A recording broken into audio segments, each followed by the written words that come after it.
This corner just kills me every time. So this So, one's actually a corner that a lot of people have a lot of trouble with because you're coming up quite fast on the back straight there up over the hill, and it's a blind corner. You can't really see it until you get upon it. One of the things I remind people, and this is the same in the sim world as well as the real world, is that the shape of the track doesn't change lap to lap. So once you've done a lap or two, you start to know what shape it's going to look like, and you mhm. can start to program in the visuals of it before you get to it, so you know what's going to unfold ahead of you. Um, there is some good sight lines from the top of the hill down, but also just before this, if you go back a little bit of a section there, you'll be able to see touch further. You'll see things on the right hand side, just a touch further. Oh, There's where are no they? They haven't there's, got this out. Okay. there's no markers. There's no 200 meter 150s. Yeah, right. So in the Oh, real so, world, there are markers there. There are yeah, breaking points there that it's you right. can It's what use. gets me. Um, and if there's not markers there, there are things like that, gaps in the fence, Yeah. and there are other references that you can always try to find. Now, in this, there you have again braked very early, released the brakes very early, and in some cases you can actually get away with this in fast corners. It's actually something that fast corners are. You don't have to carry the brake in towards the apex as you do in slower corners. So, yeah, cool. If we just roll forward from there, okay, I got off the no accelerator, acceleration. a little bit slow to get back to the brake. So you've used up another 20 odd meters just to get the brakes going. Now you're using the brakes well at that point. Why am I on Then, brakes as you and accelerator? It's weird. was that it? That was a blip of the throttle, I think, for the Oh, heel and toe on the downshift. You right. probably didn't do. The computer was doing that just as a Yeah. matter of course. Um, you'll notice though that you come off the brakes. First of all, you come off the brakes quite quickly, so you can see how quickly that red bar is dropped. Yeah. Remembering you just did that in step by step in real life, that was actually quite a quick Well, release if of I the did, brake. yeah. So it's quick in terms of, again, we're taking the weight off the front of the car too quickly, and the front tyres then get left hanging in the air rather than connected to the tarmac. So we can come off the brake a little bit sooner than we do on a slower corner, but we do want to still be smooth in the way we come off it, and I suppose slow in that releasing phase of the brake, so that the weight over the front of the car is going to be a lot more controlled and balanced. Then Okay. you can actually be off the brake fully at this point on a faster corner, because the angle of the car is now, because it's going fast, the angle of the car changes direction a little bit quicker, and it's being a faster corner, it isn't a steep angle of steer that you need anyway. Yeah. So in general, as a general rule of thumb, the faster the corner, the less steering angle you're going to need, and so therefore you don't need to worry as much about carrying the brake all the way in and using the brakes to help balance and turn the car as what you would do on a slower corner where the brakes are really going to help to turn the car and that weight of the car. Okay. Okay. So Um, how am I going here for accelerator? Because I know that I haven't reached the apex yet. Yep, which is okay. Again, in a fast corner, you can sort of drive through the corner a little bit more than you can in a slower corner, because we're not as worried about getting the car to rotate or turn as dramatically. I think one of the things that you need to consider though is still being a little more patient until the car. You notice how much you're still bringing the steering angle in. Yeah. So there's still that link between the steering angle that you need to get through the corner compared to the use of the throttle. This is also linked to your vision. So again, you're looking at this corner a little bit too long rather than down the road early enough. And you mentioned before that I changed down to third and I should have just stayed in fourth. Yeah, so first of all, in a lot of cases, what we want to do is simplify things. So at that high speed, heavy brake sort of this is talking about the entry of this corner. It's a high speed approach. It's pretty heavy braking, and it's not that long of a brake zone, um, and it is a fast corner. So the more work you do in terms of in that braking zone, the more your brain gets overworked to actually process the balance and speed and things that you're trying to control on the way Right. into the corner. Because So I'm we would changing. suggest here, Yeah, I'm yeah, changing into third here, and with yeah. full So brake. for With yeah. two reasons that I would prefer to see you not change here. One is that we're trying to simplify things, but secondly, it's a fast corner, and third gear means that when you're going through there, any use of the throttle is going to be much higher in the rev range, and therefore a lot more aggressive on how the car's behaviour will react to that throttle input. Oh, okay. And then also on this particular corner, the run from the exit onwards is all downhill. So you don't need huge revs to pull you out of that corner. You can actually use the natural torque of the engine and the downhill angle of the road to Yeah. drive down there quite balanced and controlled, and be able to use the car, not sort of overwhelm the balance of the car too much. Because I'm even So seeing here that having third gear, it just means the car's going to be so much more touchy and bouncy and jumpy and stuff. And you don't want that on a high speed corner. You want the car to be as settled and controlled as possible on a high speed corner. right. Because I'm seeing here I'm at 6,000 RPM already in fourth, and I'm just going to Yep. change down into third. Just Yeah. probably So if you not the best go idea. to the apex and know that we're in third gear, have a look at your throttle position and revs. Yeah. And So you then can see what 5,000 RPM or something there, isn't it? it's 6,500 there Six at there. the eight. Oh, and I'm coming up to six. Oh, Yeah. it's So I mean, getting you're close to. basically I'm redlining it you're almost on the red line right there. on the So apex. the other thing, yeah. So the other thing that happens when you downshift, say the corner was one that was a little bit tighter and things, the engine will have taken a bit of speed away from your entry speed, and then you will have to do another gear change on the way out of the corner if you're going back up to fourth gear, and that Yeah. can also take time or possibly even induce a mistake. So by simplifying it, you're taking away the chance of a mistake, you're taking away that engine braking that might occur as well. And a good example of this, I had a client at Phillip Island, and at turn two, he was going back to third gear. He'd been doing it in fourth gear, and he tried a session in third gear and found that he'd lost zero point 0.7 of a second just on the entry phase of the corner, and Wow. another 0.3 of a second on the exit of the corner. The entry phase, he lost the 7/10 because the engine was slowing the car down a lot more. He was using the brake at exactly the same point. All the speeds and stuff were exactly the same at that point, but from the turn into the apex, the engine was taking more speed away because of the revs and the friction that comes out at those higher revs. And then he was having to be more tentative to get back on the throttle because, again, it's at higher revs and the engine's more peaky and aggressive. And so then he lost the other 0.3 in that acceleration phase, and then another tenth in the extra gear change on the exit as well. So he went back to fourth gear using that corner and found himself that second back again. So Wow. very similar here. You're not doing the up change on the exit of this corner, but you have a very similar thing where you are heading down the hill, and you don't need third gear. It's just going to upset things. The other part about getting down here, and if you're in third gear and you've got an aggressive rev range, is that if you're starting to go over that curb that comes up next, and the car is on edge because of the high revs and everything like that, any abrupt movement off or on the accelerator can really upset the car when it's at high speed, half over a curb and high revs. It really just again increases the risk when it's for no value. Yeah. Right. Okay. Oh well, that's really good to know. So I won't be doing that again. Okay. Shall we? I've got a bit out of shape here, and then I do every single time I come down here. I always look right down there.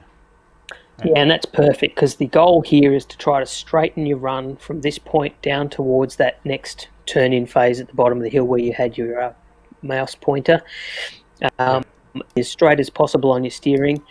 And again, that comes back to being a high-speed section of the track. You want as little steering as possible, but it also links to this very point here where your braking zone, you want your steering wheel to be as straight as possible so that your car is heading in a straight line in the braking zone, Yep. and therefore it's loading up both front tyres evenly and getting as much grip as possible.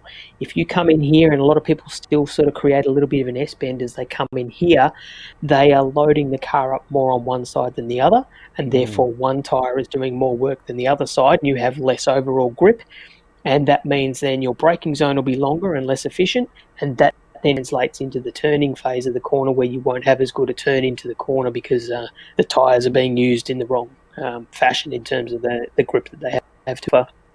So when you're coming down the hill, you don't have to get parallel to that curb on the right-hand side there. You can actually run straight down towards the end of the curb, as you're doing here. Oh, don't know what you did there, but just straight ahead towards the... you're basically correct right now. Yeah. Now, the only thing that was upsetting you here was that you were braking a little bit late when you were coming into this, so you'll find that you outbrake yourself. Yeah.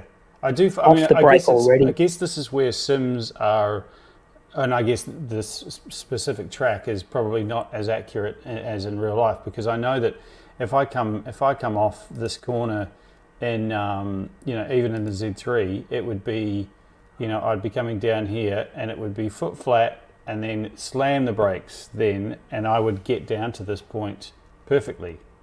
Whereas in here, and we've had this discussion about turn 2 as well, where I would brake in the sim and I would be at a dead stop. So it's just about in the sim trying to get the timing right, but it's not going to be 100% accurate in the real world. Yeah, and I think because in the sim, especially the braking phase in the sim, you don't have that same feel that you get in the real world. That retardation, if you can't feel the retardation, it makes it very hard to make that judgment as to how much, at what point to brake. Yeah. But that's the thing that you then just need to recalibrate for the sim, and in the real world you get that extra bit of information. So essentially, if you do it right in the sim, when you get in the real world, you should be even better because you're getting more information coming in, from the feel that you don't get in the sim. And it's interesting, just when you went back up the top of turn 6 there, you turned in a little bit early, and then that translated into the section of the road being a little bit steeper of a turn. So that was, see here, you're already at the curb. You really should be a bit further down the curb. So you've had to do a lot more turning through there. We would like to see that you're going a little bit later. It's a high-speed corner, so it's not a big V kind of thing, but it is positioning the car that little bit further around turn 6 apex point and aiming straight down the hill, and then you'll have a much straighter run down the hill. So actually, what you do here, what you did at the top of the hill there influences how your car is going to go through towards the next part of the track. So and in most cars, straighter there.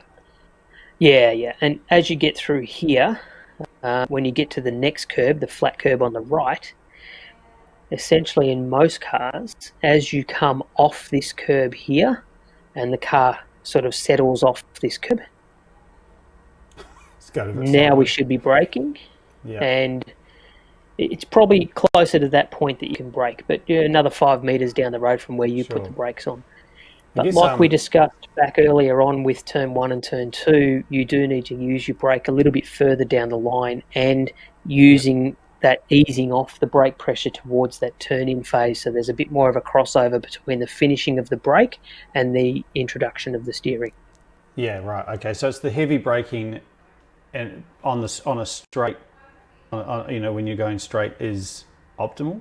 Is that right? Correct. Yeah, again, because you've then got both front tyres engaged with the tarmac, you're going to get better braking efficiency from that, more power from the brakes, more grip from the tyres. And so that can be done on turn 1, turn 2, coming into turn 4.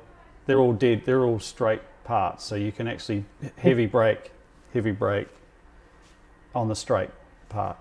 Yeah. Yeah. Okay. Okay. It's good to know. Now, as you're heading down to the bottom of the corner here, one of the problems that people find, and I think you find this a little bit in the sim here, but also in the real world a lot of people find it, is that it creates a bit of a tunnel for them, and their vision sort of doesn't go around the corner until too late. Now, first of all, you're going to miss the apex again on this one because you've cleared the brake so quickly, and there's no weight over the front and stuff like that. You've already got 50% throttle and stuff. So you're getting understeer through here. Oh, God, one of the things is that brakes. Yeah, There you we just go. left them behind. Look, Far yeah. out. So they should be, there should be still that last bit of braking, maybe 30% brakes at this point, and then it will drop down to around about 10% as you're turning in. And then as you're towards the apex, you can really be back to the throttle. But that's all going to help the rotation of the car because of the balance being set up properly. You're going to get the car to turn better. So through these slower corners, you need to look through the corner earlier. So instead of coming down here looking at the curb where you're going to turn in or looking at the Pertec sign ahead of you, you should already be left around the corner. And you can actually see you move your head here in the sim because you're in the VR. You can see you looking through there a little bit sooner than some of the other corners that you approach. Yeah. But because you've cleared the brake so soon and you do get back to the throttle too much too soon, you just create yourself understeer. That means the second half of the corner is going to be a bit messy. So can I ask? You talk about it a lot on the Evolve days. Is coming to this point, not turning in until you hit this point. Is that right? Yeah, essentially, when you set your car up correctly from the top of the hill coming down, the right-hand tyre should touch sort of that second last blue part of the curb. Mm-hmm. If you come straight in, it will take it towards that, and that's your turn-in point. Now, it's not exactly the same. Every car might be a little bit different, a metre here, a metre there, but roughly that point there. See, And, I start turning here, which I'm yeah, what's that? 10 meters away. yeah, because you're looking at the corner, not through it. Yeah. Okay. Oh, so Yeah. I'm looking through my A pillar. I'm actually looking at that point. Am I? That's probably what I'm Yeah, doing. yeah. Rather than actually trying to spot where the exit is, even though your head has moved, your vision is probably just looking at the blue and white curbs here on the left, Okay. rather than actually through towards the trees and tents and stuff up ahead. So yeah. And So is this that where induces a bit of early turning. So this is where I'm supposed to be kind Yep. of looking, is it? Yeah. Okay. Yeah. Yep. And so that'll help you to understand how much angle of steering you need to bring in and when all of those other things link together. Because that is one thing that you've been doing on a lot of these, especially the slower corners like turn 4 and this one, which is similar type of corners. The amount of steering that you've got is too much. Yeah. Now, part of the reason of that is that you're not looking in the right spot. Part of the reason of that is that your braking process and getting back to the throttle is all a bit out of whack, and so the balance of the car's not quite right. So you have to steer a bit more to make it do what you want it to do. But again, you'd be thinking the car's not doing so well when it's actually the driver's not doing so well. Yeah. Right. So I remember reading reading the instructions from this or the assessment, and am I right in saying that I should be almost be open. My hands should be open, and I should be accelerating around about this point. So I should be Yeah, and so braking. that hand we can see ahead of us there is your right hand, and it's still beyond the 12 o'clock position. It's sort of 11 o'clock, Yeah. even almost 10 o'clock on the steering wheel angle there. And so it shouldn't be any further past the 12 o'clock position, and by the next step along, you're probably starting to bring it back to 1 o'clock and 2 o'clock, 3 o'clock onwards. It's sort of that opening of the steering should be Oh happening a bit wow. sooner. So you're saying 12 But that's o'clock? not going to happen with the way you've driven through that corner. So you're saying 12 o'clock? Is that kind of the maximum?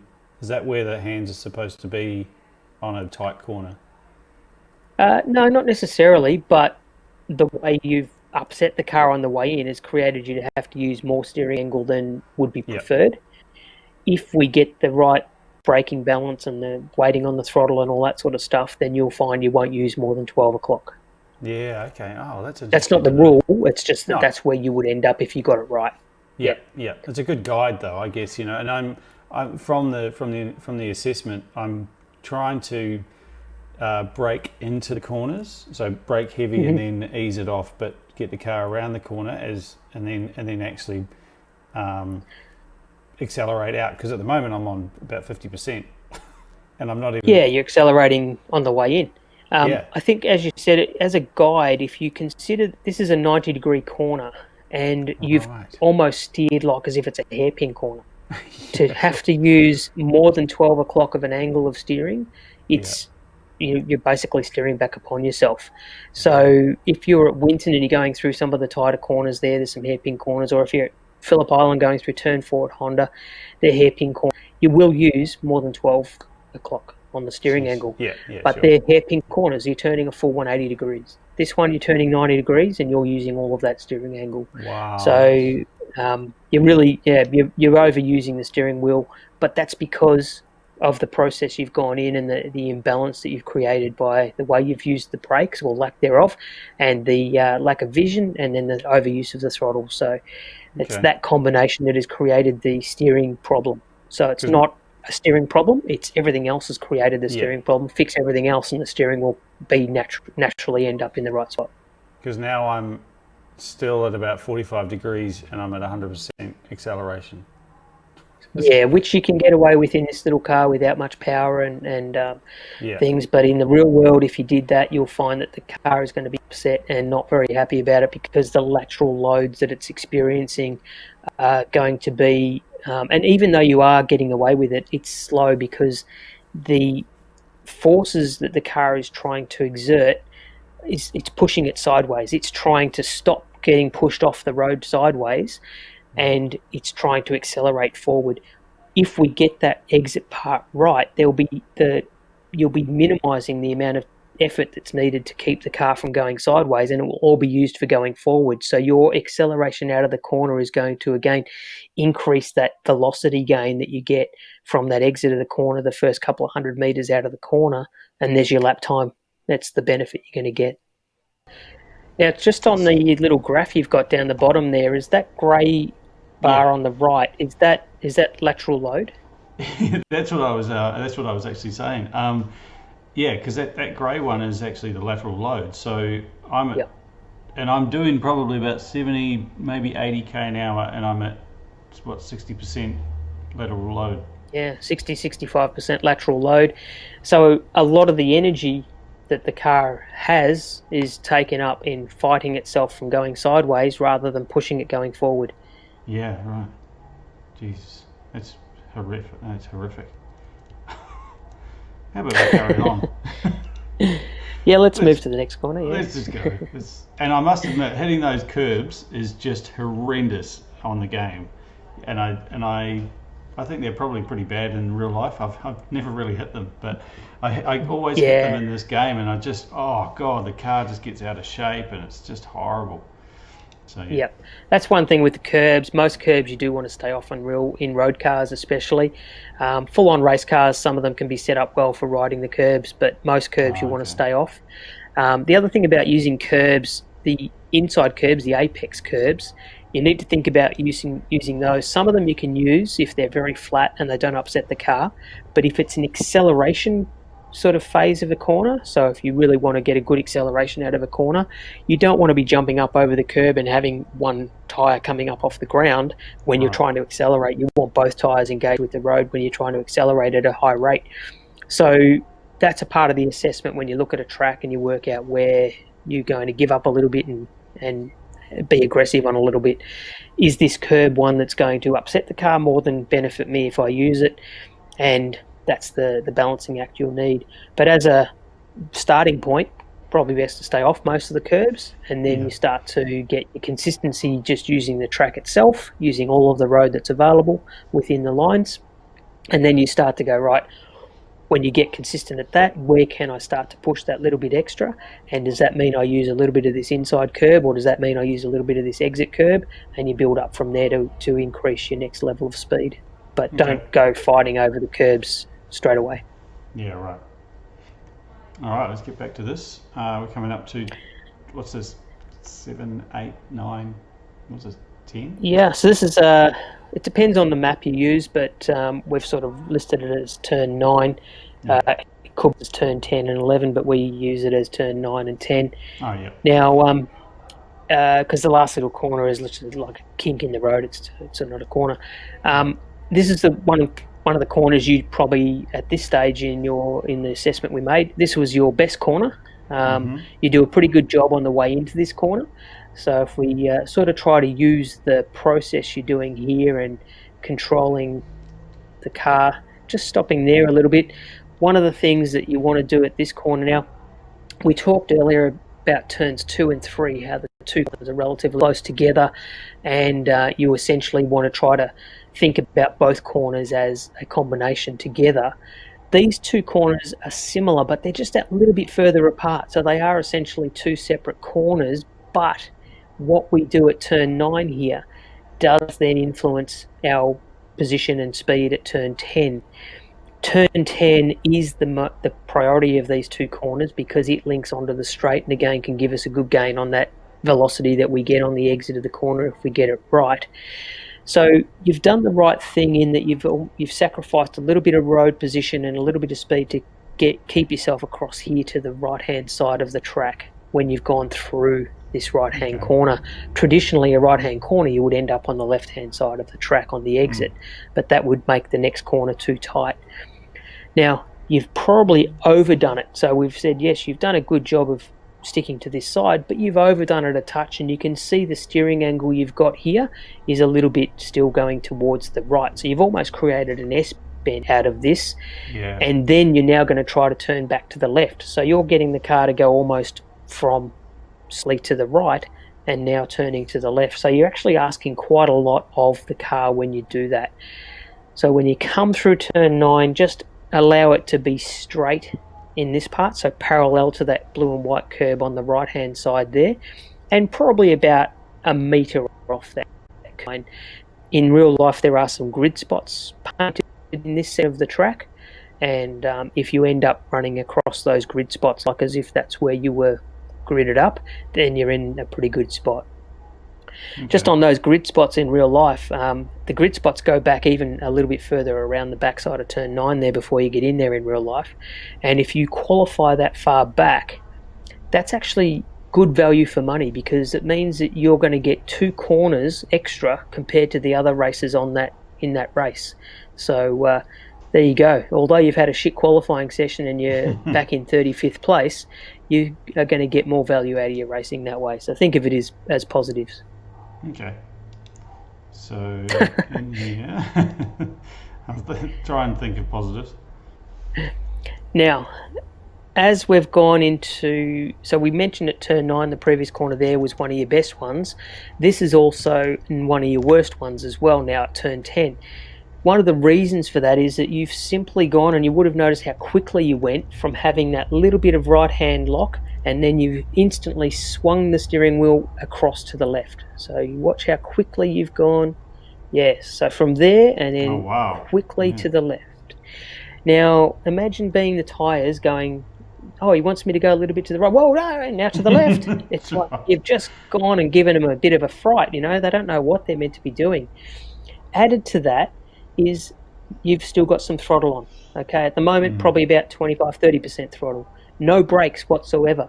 So not only have you asked the tyres to go a little bit from the right all the way to the left really quickly, but they've had no assistance from any weight on the car. So they're just floating up in the air. They've gone from one side to the other, and they're saying, shit, you really want me to get you to turn through this corner? That's going to be hard.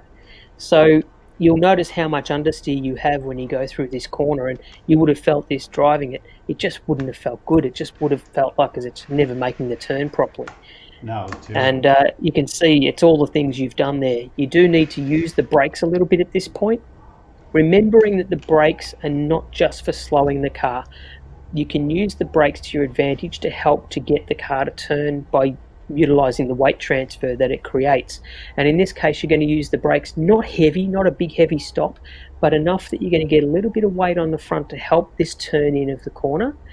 And that will then allow the car to turn a little bit more earlier within the corner phase, which then brings you to the acceleration, the exit phase of the corner a lot sooner, which means that on the long straight that comes up ahead, you are again going to increase that terminal velocity a lot earlier and bring your lap times down significantly. Yeah, right, because I mean, you can see my hands are just like the, what turn was that? Turn 8? Yeah, turn 8 back there that we talked of earlier, yep. Yeah, hands are the same. Yeah.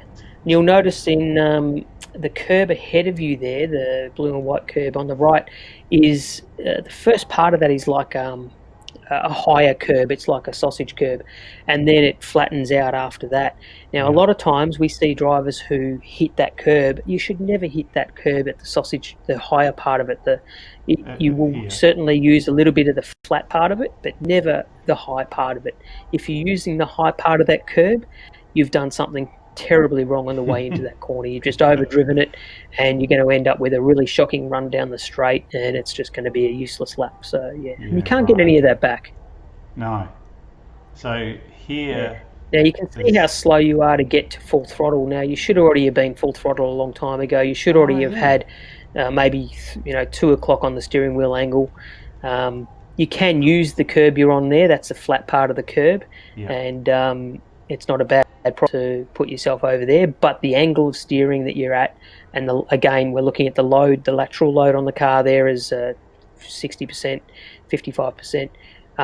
It's a Again, you're sapping forward energy for fighting the sideways energy there. So Yeah, right. yeah, we just don't be scared to use the brakes to get the car to turn.